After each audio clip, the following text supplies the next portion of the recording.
I remember when we were younger, my mum would be working so hard that I would sometimes feel like I just need to carry a lot more in order to not add more to her plate. And I think that I carried this into my relationship with God.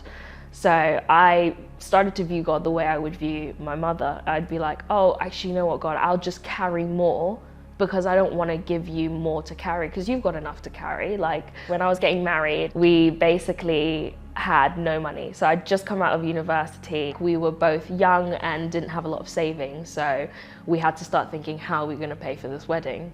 And at the time I was like, oh, you know, Jehovah Jireh, which basically just means that Jesus is our provider. So Jesus will provide, but I'm also a control freak. So I held on to it really tightly. And the way I did that was I worked 4 jobs.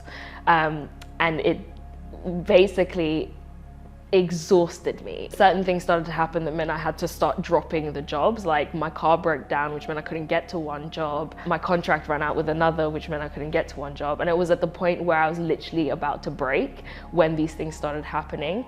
And it reminded me of how tightly I'd been closing my fists around this area of my wedding. It was kind of like me saying, I don't trust you to provide for me, even though I do somewhere in my soul know that you are the provider, and I do know that I can trust you, but I also really like to plan. I know all the things in the world that you've got to worry about, like why should you have to worry about my little problems too? So I'll just carry those. And it was almost like God made me release it, because in those final few months, there was miraculous provision that I couldn't have accounted for through friends and through family. Part of that is surrendering my stubbornness to God and saying, like, Lord, I'm sorry that there's a part of me that thinks that I can carry all of this on my own, that I can do this life on my own, and actually coming before Him and returning to the foot of the cross and saying, you know what? Actually, when you died on the cross, you died so that you could help me carry these things. And who am I to say that you can't?